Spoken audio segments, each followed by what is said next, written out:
ইরানের সর্বোচ্চ ধর্মীয় নেতা আয়াতুল্লাহ আলী খামেনি আমেরিকা যুক্তরাজ্য এবং ইহুদিবাদীদের সাথে মনস্তাত্ত্বিক যুদ্ধে জড়িয়ে পড়া থেকে সতর্ক করেছেন। ইসলামী বিপ্লবের এই নেতা বলেছেন, সবাইকে সতর্ক থাকতে হবে।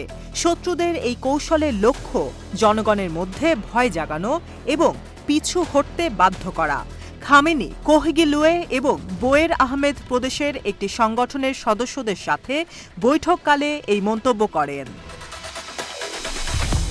এর আগে এক্সের একটি পোস্টে তিনি বলেছেন, কোরআনে বলা আছে, একটি অপশক্তি ঐশ্বরিক ক্রোধ নিয়ে সামরিক, রাজনৈতিক বা অর্থনৈতিকভাবে হামলা করার চেষ্টা করবে। শহীদরা তাদের ত্যাগ ও সংগ্রামের মাধ্যমে এই মনস্তাত্ত্বিক যুদ্ধের বিরুদ্ধে দাঁড়িয়েছিলেন এবং এটিকে নিষ্ক্রিয় করেছিলেন। ইরাক ইরান যুদ্ধের সময় যুদ্ধ করা এবং শহীদ হওয়া সমস্ত ইরানিদের কথা উল্লেখ করে এই কথা বলেন তিনি। খামেনি আরও বলেন, বিপ্লবের পর থেকে আমাদের জাতিকে ভয় দেখানোর জন্য আমেরিকা যুক্তরাজ্য এবং জায়নবাদীরা বিভিন্ন পদ্ধতি ব্যবহার করেছে, কিন্তু পশ্চিমা আধিপত্যবাদীদের কাছে আরব দেশগুলোর নতি স্বীকার করা উচিত নয়। তিনি বলেছেন, চাইলেই কর্তৃপক্ষ তাদের দাবি প্রতিহত করতে পারে যদি তারা তাদের জাতি এবং ক্ষমতার উপর ভরসা রাখে এবং শত্রুর শক্তি সম্পর্কে স্পষ্ট ধারণা রাখে। গত মাসের শেষের দিকে ইরানের রাজধানী তেহরানে হামলা চালিয়ে হামাস নেতা ইসমাইল হানিয়াকে হত্যার ঘটনার পর থেকে ইরান ইসরায়েলের উত্তেজনা চরমে পৌঁছেছে।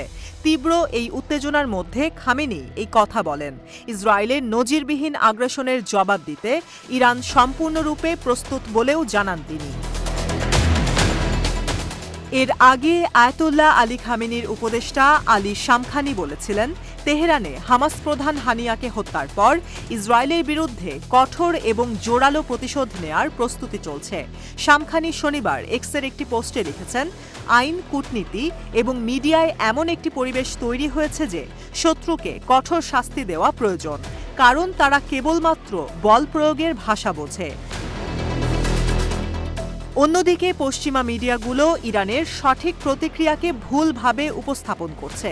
এটিকে তারা ইসরায়েল ফিলিস্তিনের যুদ্ধবিরতি আলোচনার সম্ভাব্য বাধা হিসেবে তুলে ধরছে। তারা বলতে চাইছে না ইসরায়েল হানিয়াকে হত্যা করে গুরুত্বপূর্ণ একটি আলোচনাকে থামিয়ে দিয়েছে। তবে বিশ্লেষকরা বিশ্বাস করে যে ইসমাইল হানিয়ার হত্যাকাণ্ড আলোচনাকে বাধাগ্রস্ত করছে, সেই সাথে গাজা যুদ্ধকে আরও দীর্ঘায়িত করবে। পুরো ঘটনাটি শুধুমাত্র ইসরায়েলের প্রধানমন্ত্রী বেনিয়ামিন নেতানিয়াহুর আত্মতুষ্টি ছাড়া আর কিছুই নয়। এদিকে একটি সূত্র জানিয়েছে, যদি গাজা নিয়ে শান্তি আলোচনা ব্যর্থ হয় তবে হিজবুল্লাহর মতো মিত্রদের সাথে নিয়ে ইসরায়েলের সরাসরি হামলা চালাতে পারে ইরান।